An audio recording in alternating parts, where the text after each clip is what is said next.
Have you ever been told no when you knew with every part of yourself that you were meant for something more?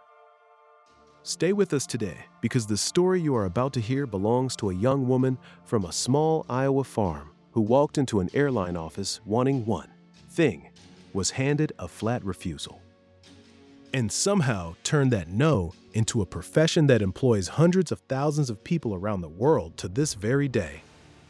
Ellen Church grew up on a farm in Cresco, Iowa, the kind of place where the sky goes on forever and a passing airplane feels like a message from something big. From a young age, Ellen is drawn upward. She studies nursing, works hard, and earns her license. And then she does something that very few young women in the 1920s do. She learns to fly. Ellen Church is a registered nurse and a licensed pilot. She is skilled, determined, and completely certain that she belongs in the sky. So in 1930, she walks into the San Francisco office of Boeing Air Transport, one of the country's leading airlines, and asks for a job as a pilot. The manager, a man named Steve Stimpson, listens politely, and then he tells her no. Women are not hired as commercial pilots, not in 1930, not by this airline, not by any airline. Ellen Church does not stand up and walk out. She sits there for a moment, and then she says something that changes the course of aviation history. She has noticed something that the airlines have not quite figured out yet. Flying in 1930 was terrifying for most passengers. The planes are small and loud and shake like a rumbling wagon on a rutted road. People grip their armrests. People get sick. People are not at all sure they will survive the journey. Ellen looks at Steve Stimpson and asks him a question. "Don't you think," she says, "that it would be good psychology to have women up in the air?" She suggests that trained nurses, calm, professional, and reassuring, could fly aboard the planes. Not to replace the pilots, to take care of the passengers, to show the nervous, white-knuckled public that if a woman is comfortable up here, maybe you can be, too. Stimpson is intrigued. He passes the idea up the chain, and Boeing Air Transport agrees to a 3-month trial. 8 nurses, 3 months. If it works, they continue. If it does not, the whole experiment disappears quietly. Jessie Carter, Cornelia Peterman, Inez Keller, Alva Johnson, Margaret Arnott, Ellis Crawford, Harriet Fry. The requirements are strict and more than a little absurd by today's standards.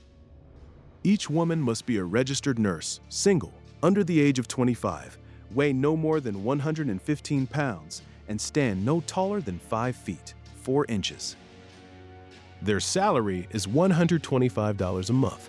They are called stewardesses, and they call themselves the Sky Girls. On May 15, 1930, Ellen Church boarded a Boeing 80A at Oakland, California, bound for Chicago. The flight will take 20 hours. It will make 13 stops along the way. There are 14 passengers on board. She greets each passenger personally. She offers fruit served on silver trays. She walks through the cabin, checking on the nervous ones, speaking quietly, making sure everyone knows that everything is going to be just fine. And it works. It works so well that by the time the plane touches down in Chicago 20 hours later, the passengers are not just relieved, they are delighted. The 3-month trial is not just a success, it transforms the airline industry overnight. Within 3 years, nearly every major airline in the country will have its own stewardesses. By 1935, there were nearly 200 flight attendants working across the United States and 6 states. Today, United Airlines alone, the very airline Ellen Church helped create, employs more than 25,000 flight attendants. Ellen's own story does not stop there. After 18 months in the air, a car accident forces her to step away from flying and return to nursing. But when World War II arrives, Ellen Church puts on a different uniform.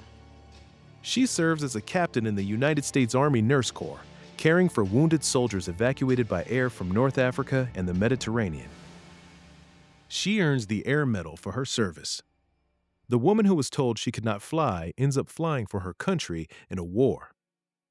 An airport in her hometown of Cresco, Iowa, is named Ellen Church Field in her honor. And every time a flight attendant walks that aisle, checks on a nervous passenger, hands someone a glass of water with a reassuring smile.